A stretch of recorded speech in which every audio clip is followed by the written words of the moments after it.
Hola, ¿qué tal? Ya estamos comenzando una nueva semana con ustedes, como siempre, a esta hora con Campus USACH, analizando la actualidad junto a nuestras académicas y académicos de la Universidad de Santiago, siempre en la 94.5 y también en nuestro canal de YouTube. Bienvenidas, bienvenidos todos que siempre están atentos a lo que es este espacio que tenemos entonces a esta hora.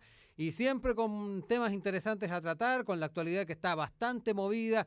Obviamente la presidencial genera también una mayor cantidad de temas para ir explorando y analizando y bueno, vamos a estar tratando ese aspecto, lo que tiene que ver con la presidencial de este año junto a ustedes. Ya está con nosotros Norma Muñoz, con nosotros ya se nos va a sumar en un ratito René Jara. ¿Cómo estás, Norma? Como siempre, bienvenida en este espacio. Y René también que ya se sumó. Hola, ¿qué tal? ¿Qué tal, Rodrigo? Mira, parece que entre tanto ahí. Hola, René. ¿Cómo van? Hola Rodrigo, hola Norma, ¿cómo les va? Hola. Muy bien, oye, con bastante interés de seguir tocando estos temas que cada día son importantes, entretenidos y que nos invitan también a entregarles varios elementos a nuestra audiencia para seguir cada uno de los acontecimientos que se están viviendo. Y yo quiero partir con algo que de seguro se ha hablado bastante el día de hoy y que tiene que ver con este aniversario que se está viviendo, esta conmemoración que se está cumpliendo el día de hoy, no solamente de la gran marcha del 25 de octubre de 2019, sino que además del plebiscito. Un año después, el año 2020, con el cual se dio causa al proceso constituyente que estamos viviendo hoy. Sin duda es un momento pleno para poder ir analizando cada uno de esos aspectos. En su momento no sabíamos las implicancias que iba a tener cada uno de estos hechos y hoy en perspectiva tenemos la oportunidad de poder analizarlo con ustedes. Norma, quiero partir contigo para que me cuentes un poquito cómo has visto en perspectiva estos dos acontecimientos que de seguro a todos nos generan un grado de emoción, pero también de esperanza. Claro que sí, y yo creo que ahí hay varios puntos, es decir, hemos ido avanzando, que es yo creo lo principal. Ujú. Em, el, yo lo decía también el lunes pasado, decir ese 25, yo todavía me acuerdo, cada vez que lo pienso, me acuerdo de una amiga mía que me dice, oye, yo voy saliendo porque me voy a encontrar con mis niños en la Plaza Italia, que nunca se encontró, ella pensó que iba a ir a una manifestación importante, evidentemente, pero jamás lo que fue. eh, y siempre lo recuerdo además con mucho cariño. Ahora, claro, después vino el avance institucional que era el que todos esperábamos y llegó, digamos, la constitución se está gestando, Sí. vamos a ver qué pasa. Pero entre tanto, hay algo que yo pienso que tenemos que mirar con mucho cuidado, que tiene que ver con que paralelamente a una situación histórica como la que está Chile, donde tenemos que pensarnos en comunidad, ¿no? En sociedad chilena, ver qué valores compartimos, qué principios compartimos, es decir, cuáles son esos elementos colectivos que nos van a llevar, ¿no? A definir lo que queremos como sociedad para más adelante. Al mismo tiempo y paralelamente, se debate mucho respecto a políticas públicas, acciones, donde los valores que están a la base son los individuales, es decir, el retiro del 10%, Sí. porque son mis Mis ahorros y por lo tanto es ahorros. mi plata y la puedo retirar, ¿no? Y justamente creo que, y una serie de otras cosas donde se dice no es mío, la educación también que estuvo en debate, ¿no? Si Sí. es que el derecho individual de los padres de elegir dónde estudian los hijos, por ejemplo, que eso vuelve a la cosa de la postura individual, que no ayuda, creo yo, o puede poner en peligro este pensamiento colectivo. Yo creo que ahí hay una paradoja chilena muy particular respecto a lo que se desea en este mejor Chile respecto a lo que se está accionando en el ahora, ¿no? Ujú. En la situación que tiene que ver más con cosas que son defensas de cosas que son de individualismos, digamos, que no van a aportar a este debate colectivo. Pero tendremos tiempo de hablar de este tema, yo creo, más adelante con todos los puntos que vamos a tocar. Exacto. René, también es importante saber cómo analizar o cómo visualizar cada uno de esos hechos que se dieron el año 2019, el año 2020, un día como hoy, con el prisma de lo que mencionaba también Norma. con una convención que ya está trabajando, que ya está estableciendo algunas temáticas y que de alguna manera nos permite también hacer ese análisis en forma un poquito más concienzuda, tal vez. Claro, es curioso porque en el fondo lo que pasa el 25 es como un momento culmine, ¿no es cierto? Uh-huh. Y en ese sentido no hay... Es como una sensación que puede tener dos interpretaciones. Una primera de mucha felicidad, porque en el fondo fue un momento de gran empatía, ¿no es cierto?, Sí. con el movimiento, el momento probablemente de pic, ¿no es cierto?, de la movilización de octubre. Eh, Era un momento complejo también, en el sentido de que no se tenía mucha certeza y por eso fue muy importante la masiva movilización. Pero también uno tiene que pensar de que ese es el momento que marca una suerte de bajada, ¿no es cierto?, del movimiento. O sea, fue su pico. Al mismo tiempo es como la idea de que desde ahí hubo un momento, yo diría, una paréntesis, ¿no es cierto?, que como mencionaba Norma, tiene que ver con la institucionalización, pero probablemente fue el pic de la movilización, ¿no es cierto?, con esta gran Sí. marcha que se sucede en Providencia y en la Alameda, ¿no es cierto?, y que confluyen desde diferentes espacios, aunque no estuvo solamente concentrada ahí, sino que salió Uh-huh. en varios, se deslocalizó Sí, también en exacto. muchos espacios. Entonces, claro, es una interpretación doble, porque uno podría decir, bueno, fue el pic del movimiento, pero también fue donde comenzó no sé si desintegrarse, pero al mismo tiempo se comenzó a complejizar Sí. la forma que asumió el movimiento. Yo creo que Como que ahí mutó. hubo una vuelta a los territorios también. Uh-huh. Claro, y también bueno, se generó todo un movimiento importante de cabildos, ¿no es Exacto. cierto? Probablemente una de las cosas más interesantes, que fue como una forma de reaccionar frente a este movimiento y a esta serie de preguntas sin respuesta, ¿no es cierto? Entonces la gente comenzó a elaborar la respuesta, que yo creo que también influenciaron la vida institucional. Entonces, ojo que la vida institucional no nace simplemente del espacio digamos así, el Congreso, sino que Sí. también nació de esta suerte de autoorganización de muchos territorios. Y eso también me parece interesante. Entonces, es como el pic del movimiento, pero también el inicio de unas 2 semanas de reflexión muy intensa, donde los actores políticos, pero también los ciudadanos, la ciudadanía, se comenzó a preguntar qué es lo que había que hacer, cómo Claro. resolvemos esto. Y en ese sentido, claro, es como el pic y al mismo tiempo una reinstalación, una desterritorialización de la decisión, y en ese sentido tiene como una doble interpretación. Sí.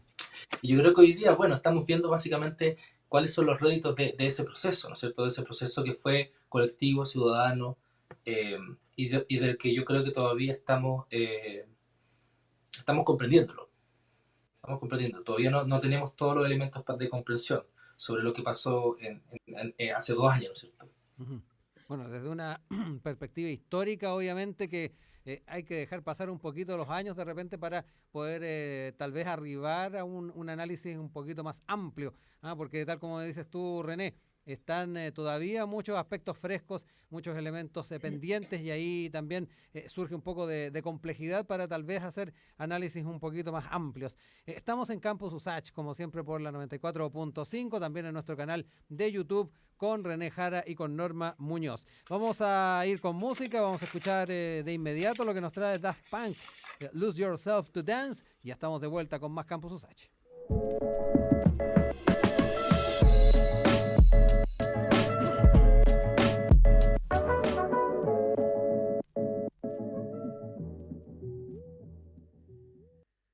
Ya estamos de regreso con ustedes acá en Campus USACH, hoy día como día lunes, conversando con Norma Muñoz y con René Jara respecto a los temas que están marcando nuestra agenda. Estuvimos hablando hace un ratito respecto a las conmemoraciones que estamos viviendo el día de hoy, la gran marcha del millón del año 2019 y lo que tiene que ver con el plebiscito que permitió estar ahora discutiendo una constitución en la convención, este plebiscito que se desarrolló el año 2020.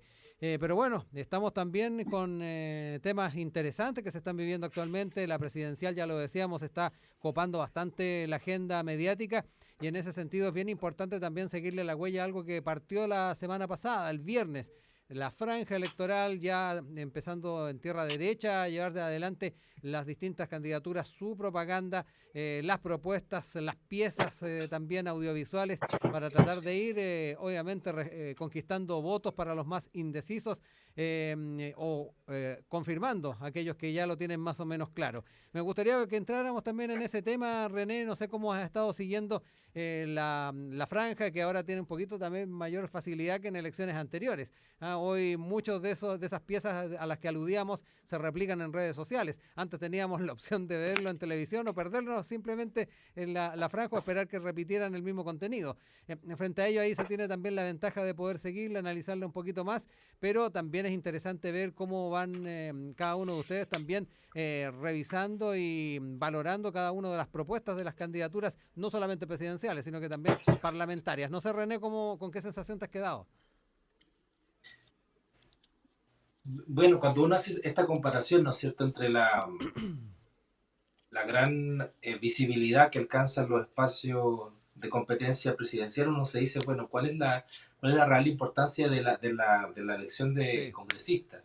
Y es enorme en el fondo, y eso es una primera cosa que habría que constatar, cómo la forma de la franja, la forma actual, que es una franja bastante sui generis, y esto yo lo repito harto porque la gente no lo conoce, que en el fondo en muchos países no existe este espacio de la franja, Claro. este es un espacio que se creó, ¿no es cierto?, o se configura, ¿no es cierto?, para el plebiscito, y se fue quedando en el tiempo, ¿no es cierto? Fue una especie de espacio que se consagró para, de alguna manera, apoyar los procesos electorales a partir de, ¿no es cierto?, de la organización que tenían los canales de televisión. Entonces, es un espacio bien resistido, ¿ah? Fíjense que los canales no están muy de acuerdo con que este espacio exista, porque es un espacio bastante sui generis. Pero yo creo que hoy día, cuando nosotros vemos las declaraciones, por ejemplo, del Consejo Nacional de Televisión, respecto a la relevancia que va a tener esta franja para la decisión final de esos 30 o 40% de indecisos que hay hoy día, bueno, hoy día es más bien 30, según las Ujú. últimas encuestas, ¿no es cierto? Se ha ido ajustando ese Sí. espacio. Pero de todas maneras tenemos un 30% de electoras y electores, ¿no es cierto?, que no han tomado una decisión, ni en el caso, ¿no es cierto?, de sus candidatos o candidatas presidenciales, ni tampoco en el caso de sus candidatos para su distrito, ¿no es cierto? Entonces, de alguna manera, la franja tiene esa importancia y me parece que ahí hay varios elementos que yo voy a destacar solamente dos que me parecen interesantes. Primero, este tema de que lo presidencial parece que se lo come todo. Mm. Y en ese sentido, ahí hay un indicio a propósito de cómo debiéramos pensar o repensar ese tema, de cómo lo presidencial es tan relevante y cómo los medios de comunicación contribuyen a que sea aún más relevante, como que todo pasara o gravitara a partir de lo que pasa con la presidencial. Yo creo que eso es un poco insano para cualquier Mm. tipo de sistema político. Y bueno, la discusión constitucional un poco está introduciendo ese tema, esa reflexión sobre cómo mesurar o modular, ¿no es cierto?, el espacio de la presidencia. Y en segundo término, siempre está este tema del pluralismo, ¿no es cierto?, que aparece nuevamente y que tiene que ver con cómo se distribuyen los espacios al interior de la franja. Y hay siempre polémica, ¿no es cierto?, por esto, porque por de pronto el espacio de los congresistas o el espacio que aparecen algunas candidaturas es muy disminuido con respecto a otros espacios. Es mucho más fácil para los bloques políticos, por supuesto, Ujú. aparecer dando una cierta coherencia, y en ese sentido me parece que eso se repite también nuevamente en la franja. Hay candidaturas que apenas aparecen, y eso también determina, y con esto voy a terminar porque Ujú. podría seguir hablando mucho, pero quiero que también escuchar a Norma, que ustedes Mm. también tienen un aporte interesante al respecto desde el punto de vista más comunicacional. Eh, pero creo que los tiempos de la franja contribuyen a que el debate se polarice Ya. y se llene de consignas más que de cuestiones como más programáticas. Y eso Mm. tiene que ver con los tiempos en que se instala. Entonces, en un tiempo donde estamos llenos de consignas, pero esas consignas muchas veces aparecen vacías cuando uno no Sí. va a ver el detalle, ¿no es cierto?, de qué es lo que implican.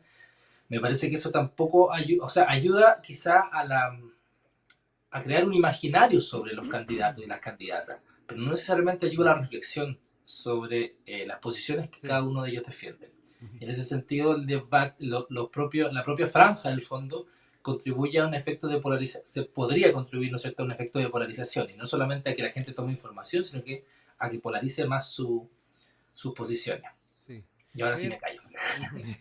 oye, Norma, también cómo tomas ese análisis que hace René y particularmente tal vez los elementos que surgen en el marco de estas franjas. Él aludía justamente a la polarización y también hablaba de estas consignas que surgen tal vez con mayor facilidad en el marco de estas franjas electorales. Cuéntame un poco también cómo lo has estado siguiendo tú en estos pocos días que hemos tenido esta propaganda en televisión. Sí, pocos días, oye, y me ha parecido, efectivamente, como dice René, esto es bien especial, esto de tener esta franja, ¿no? Esta presidencial, bueno, y parlamentaria, separadas, que yo noté que igual era bastante, a ver, como apreciaciones generales, porque yo creo que es súper importante que después volver a a Ujú. la propuesta y a lo que decía René, de las consignas versus lo programático. Yo creo que ahí hay harta cosa que decir también. Primero, a mí me da la impresión, bueno, efectivamente la presidencial, el foco, ¿no? En esas consignas, como dice René, pero en cierta imagen que quisiera proyectar este candidato, yo considero, al igual que René, que poco vemos de lo programático. eh, pero cuando nos vamos a la parlamentaria tiene una lógica completamente distinta y a mí me dio la impresión que la parlamentaria está más en trabajar la imagen de partidos políticos Ujú. específicos más que figuras, porque además también con los pocos tiempos tampoco se pueden presentar, ¿no? A cada uno de los candidatos, mismo si hay algunos que se han ido presentando. Ahora, hay un giro ahí bien particular. Yo vi bueno, el primero en general es Ujú. como parte de la carrera, ¿no? Y yo lo resumí en realidad que bien en conceptos bien simples, es decir, entre el emboque de Kast, ¿se acuerdan que Kast estaba Sí. jugando el emboque? Boric le va un volantín y Yasna no estuvo, o sea, Yasna no apareció y fue pura emoción. Esos segundos, esos minutitos, fueron segundos en realidad, de volver a un símbolo patrio, la patria, un concepto muy asociado a la derecha. Creo que ahí yo me dije, ¿será que ella viene con los conceptos más de reconciliación Mm. con ciertas cosas, ¿no? Y de unir y de sanar, que se confirma más adelante, ¿ah? O sea, es la única candidata que habla de sanarnos y recuperarnos. Es decir, yo creo que eso es algo potente dentro del mundo de las consignas o el mundo de la imagen, ¿no? Donde se trabajan los productos o las personas como si fueran productos, como si fueran Mm. marcas, ¿no? Además, sobre todo que eso comunicacionalmente, el audiovisual permite efectivamente y tiene mucha fuerza para eso.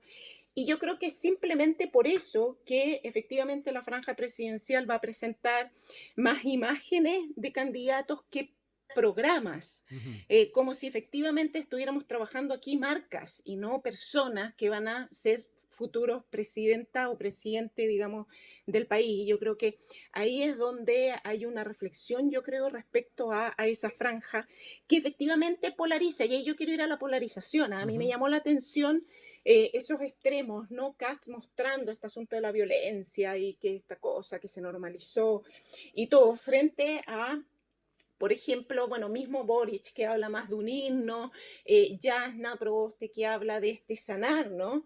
Que me pareció bastante interesante como propuesta, sobre todo en un minuto donde, y el contexto, ¿no? Que estamos hablando, el 18, el lunes 18, el lunes pasado, ahora el 25, donde además hablamos de un momento histórico que evidentemente necesitamos tiempo para reflexionarlo, pero Ujú. donde todavía no estamos de acuerdo cómo lo vamos a recordar, ¿no? Tuvimos el lunes pasado con lo que pasó, con la violencia que hubo posiciones distintas respecto a cómo vamos a mirar esa fecha y eso se está viendo también en la candidatura. Ahora, cuidado que aquí, y ahí es donde yo hago como la advertencia, Ujú. ojalá que los candidatos entiendan que aquí no es solo desarrollo de imagen, sino que implica su deber como candidato a la presidencia de la República, ¿no? De la República de Chile, implica que ellos no deberían aportar a la polarización, y que deberían estar, en principio, la franja electoral es para informar sobre lo que se va a hacer, O sea, yo quiero ser presidente y Sí. presidente ¿para qué? Y ahí yo creo que la franja, en algunos candidatos, no en todos, yo creo que está bastante al debe. En otros yo creo que se han dicho algunas cosas en términos generales en el tiempo que hay, porque también el tiempo es bien reducido como para poder explicar todo. Pero yo creo que ahí hay una lucha.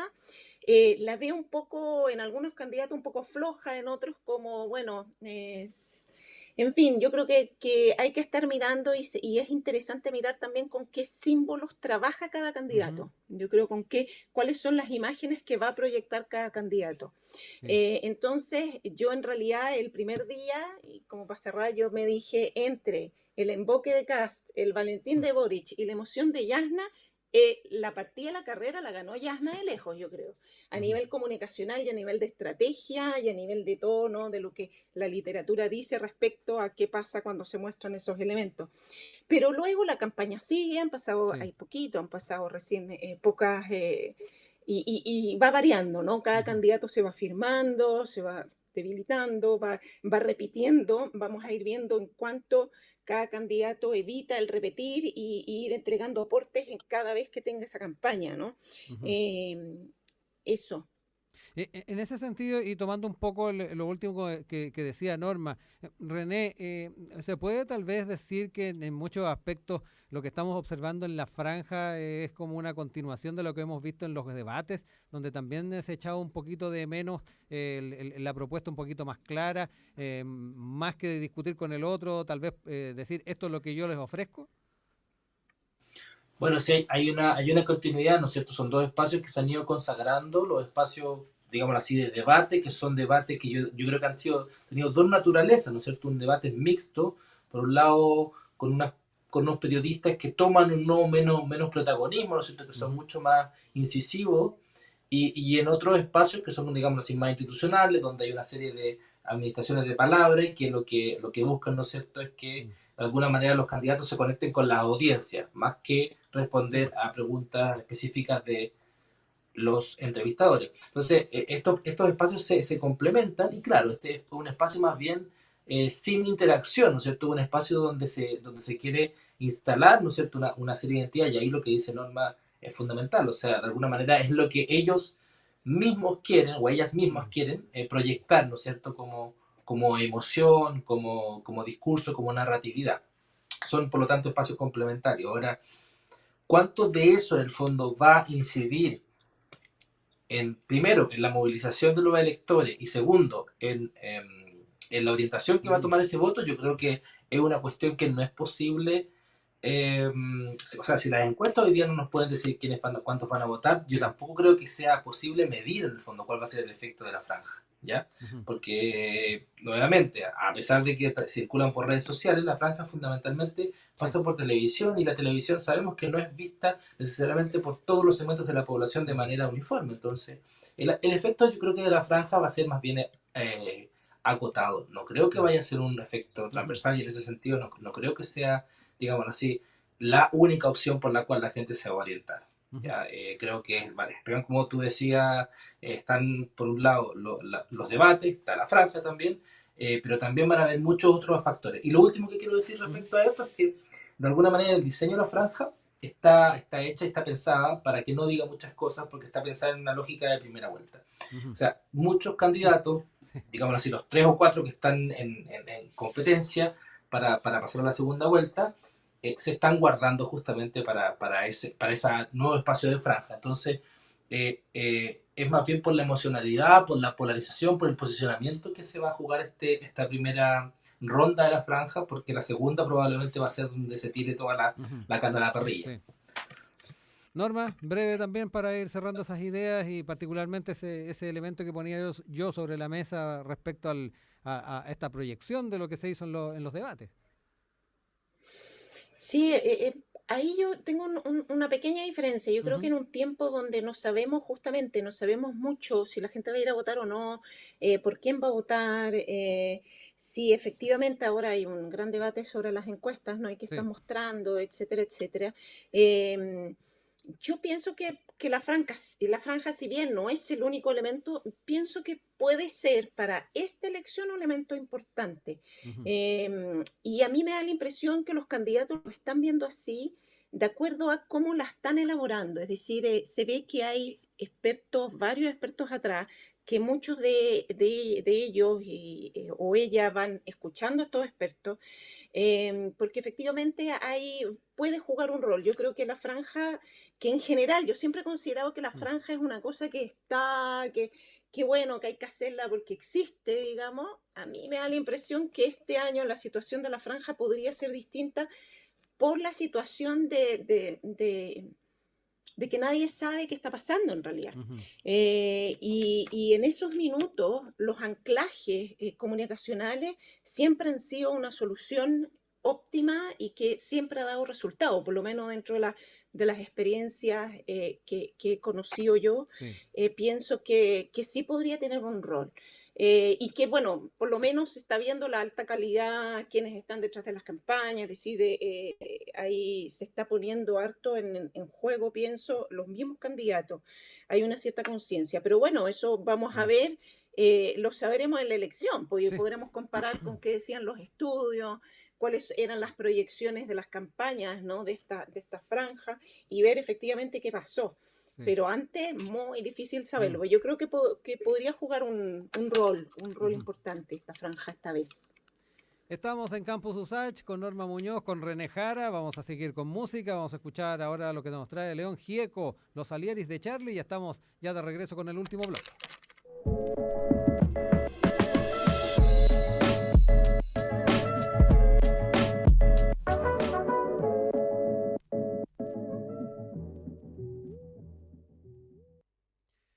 Última parte de este Campus Usach de día lunes con René Jara, con Norma Muñoz. Hemos estado abordando las conmemoraciones del día de hoy, también analizando parte de lo que ha sido esta franja electoral que partió la semana pasada.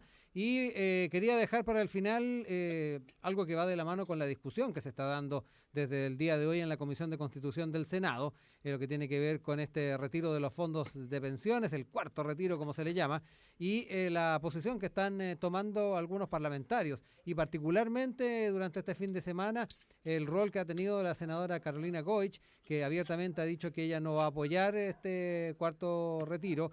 Han habido visiones desde su partido, sin ir más lejos, la propia Carmen Frey, timonel de la Falange, que le ha pedido que efectivamente pueda votar a favor, pero no ha habido una visión positiva de parte de la senadora. Esto ha traído consigo bastantes críticas, decir también que Goich no es la única parlamentaria de la exconcertación que está en esta posición, está también Ricardo Lagos Weber, lo mismo el senador Carlos Montes, pero los dardos han empezado a apuntar hacia la senadora de la región de Magallanes en un momento en que se están contando los votos en el Senado, que de verdad que es bastante complejo para el escenario que se está viviendo. Junto con ello, también dentro de la misma democracia cristiana hay quienes están apuntando a nexo de la senadora con la FP Habitat a la hora de tratar de ver el por qué está asumiendo esta posición. Lo publica el Dínamo en las últimas horas. Entremos también en ese tema, Norma, René, me gustaría que también analizáramos esto y las implicancias que puede tener en la propia presidencial, en la figura de Yarna Proboste, una votación negativa para el cuarto retiro de parte de la senadora Goich. Norma, parto contigo. Sí, mira, pucha, yo creo que aquí yo quiero relevar Ujú, dos puntos que se repiten constantemente, yo creo, en los conflictos políticos, en todo en Chile. El primero tiene que ver con algo muy cultural chileno, ¿no? Esta ujú, cosa el problema de los disensos en Chile. Es decir, el que piensa distinto, si tú piensas distinto, yo te destruyo, si no te convenzo, entonces te agredo, eh, te, te tengo que deslegitimizar. O sea, hay una cosa y una incapacidad de establecer un debate democrático que en general, o sea, no tenemos por qué estar todos de acuerdo.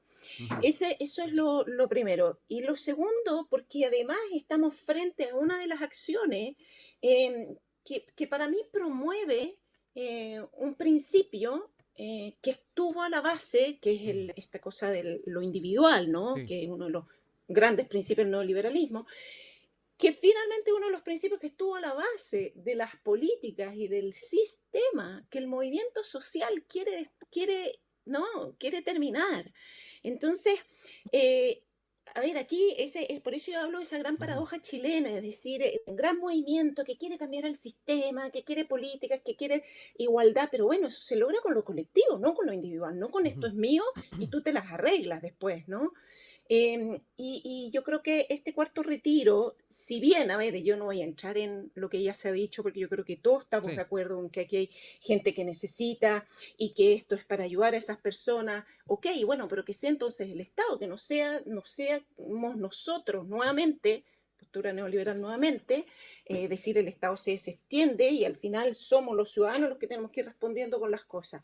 Entonces, yo creo que esta cosa, esta dificultad de hablar desde la diferencia, que es una dificultad cultural, yo creo ya chilena, y que además la transición a la democracia, tuvimos Chile en la literatura, ¿no? Tiene una transición a la democracia exitosa, ¿no? Nos Ujú. volvimos a otro gobierno autoritario, qué sé yo, pero fue una transición basada en la concertación, ¿no? De hecho, la agrupación política se Sí. llamaba concertación. Entonces, históricamente, rara vez hemos tenido esos momentos donde aprendamos a hablarnos desde el disenso. Yo creo que es terrible, es decir, empiezan a sacar, ¿no? Los pañitos Mm. sucios y todas las cosas, a ver si la podemos desacreditar, deslegitimar. Eh, Ella es una figura política, tiene un puesto, un rol en esa votación y la verdad es que tuvo el coraje de decir claramente, no como Ujú. otros, lo que ella iba a votar. Ahora, ok, podemos estar de acuerdo, no podemos estar en desacuerdo, normal. Y esa votación dará un resultado. Pero creo que luego empezar a asociar que esto, que lo otro, y basarse en esa política del Ujú. desprestigio, porque ella no va con la ola, ¿no? No va en Chile hay que ir con lo que piensa la mayoría, porque si no, uno se ve después perjudicado, Ujú. porque efectivamente está este problema de no poder debatir desde el disenso en Chile. Y creo que para el debate constitucional, yo lo he hablado en otras ocasiones, eso será necesario. Es decir, yo no puedo comenzar a deslegitimar al que está al frente porque piensa distinto. Yo lo que tengo que hacer es que, bueno, para poder llegar a elementos en común y a ponernos de acuerdo en qué sociedad queremos, tenemos que encontrar esas cosas en común y eso va a comenzar desde el disenso. Entonces, eso primero, que yo creo que Ujú. además contribuye o sea, a mirar, yo creo que esto devela cosas que hay que mostrar. Y bueno, y aparte está ese debate del primero, segundo, cuarto, quinto, sexto, octavo retiro, acabar con la AFP, en fin, ese es un tema evidentemente que ha estado en la palestra, que ha traído la pandemia, esta pandemia que nos ha cambiado un poco el switch, ¿no? Que además, efectivamente, como decía René, ¿no? Que partimos en ese movimiento social bello que trajo esos bellísimos cabildos, que la autogestión en la participación ciudadana, o sea, estábamos todos esperanzados Sí. de ver qué iba a pasar ese año y empieza la pandemia y nos encerramos todos y nos llevó de nuevo a ese individualismo tan chileno. Entonces, yo creo que hay que poner hay que poner la atención ahí en cuidado cómo nos estamos pensando nosotros mismos, porque si queremos un sistema de salud, una educación y pensiones para todos, eso debe ser desde lo colectivo, no desde los fondos míos, y tú te la arreglas como puedes. Ahora, el debate del cuarto, quinto, sexto retiro, fin de la AFP, ese es un debate, yo creo que ya se ha dicho todo, no creo que haya Ujú. que decir más cuáles son los pros, cuáles son los contras, pero hay una cosa concreta, que independientemente de qué política pública se establezca de aquí al futuro respecto a las pensiones va a ser siempre en menos, porque va a ser en menos de todo lo que ya se ha retirado del sistema. Y eso es un problema, porque las acciones hay que pagarlas, es decir, las políticas públicas cuestan Ujú. dinero. Entonces, vamos a ver lo que Chile logra hacer de acuerdo a el dinero que exista digamos, en el sistema en el momento que se haga la reforma, digamos, que Sí. todavía no se debate, es decir, que está Exacto. en debate Todavía pero está no se ahí vota, congelado. porque se está hablando del cuarto, claro, que se está Ujú. hablando de un cuarto retiro, que además no va a ayudar a la gente que necesite, porque la gente que puede retirar ese cuarto retiro, Cada la vez gente menos. que lo necesitaba ya vació su fondo con el primero y segundo retiro. Entonces la gente que saca ese cuarto retiro, gente que quizás ni siquiera lo necesita hoy en día. Ujú. Entonces yo creo que ahí también hay otro elemento contenido comunicacional que se establece y que yo encuentro que es peligroso porque Sí. finalmente lo único que genera es tensión e inestabilidad y a los políticos son a quienes hoy no les conviene, Ujú. porque eso genera aún más violencia, genera aún más desprestigio a la política. Bueno, René, ahí también Norma toca el tema de el votar o no a favor de esto, las implicancias que puede traer para un personero político, no solamente en el electorado, sino que también en su propia tienda a la que pertenece, a propósito de lo que mencionábamos, de la figura de Carolina Goich. ¿Cómo también lo sigues y particularmente el efecto que puede tener también en la elección? Yo aludía a lo que podría implicar para Jasna Proboste, pero también para los propios parlamentarios que están apostando a una reelección puede ser bien duro.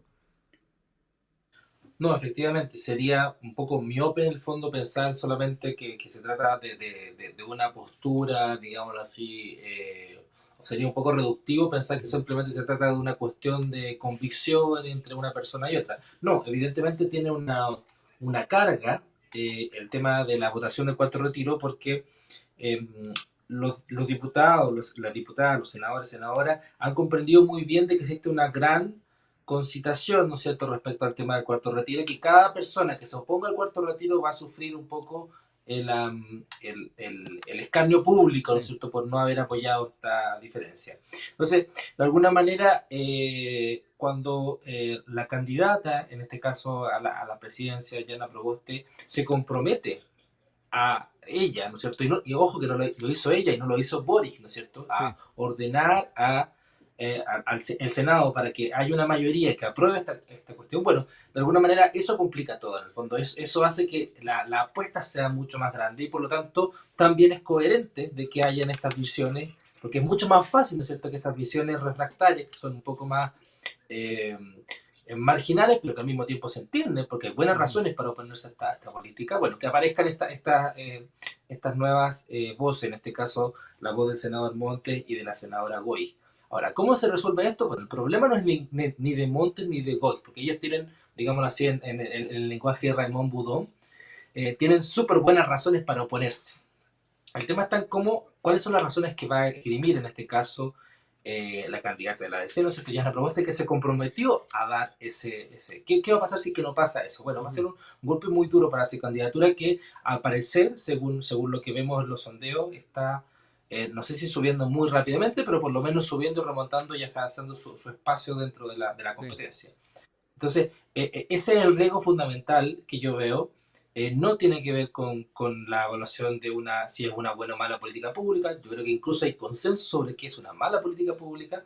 No obstante, aquí el año electoral de alguna manera eh, tergiversado, ¿no es cierto?, los términos que se da el debate sobre este tema. Entonces, yo no sé qué es lo que va a pasar después en la segunda vuelta, cómo se va a ver este tema del cuarto Mm. retiro y cuáles son las implicancias. Me cuesta verlo, Sí. pero sé que para esta primera vuelta es fundamental y por lo tanto todos los ojos van a estar puestos en ella. Entonces, me parece que la presión, ¿no es cierto?, que hace ayer la presidenta de la democracia cristiana, me parece innecesario, o sea, salir a hacer esto se puede hacer de manera interna, pero salir a hacerlo por la prensa me parece Sí, que es por redes involuntario y sociales. que no ayuda necesariamente a que se generen esas mayorías que al parecer se necesitan para poder aprobar la medida.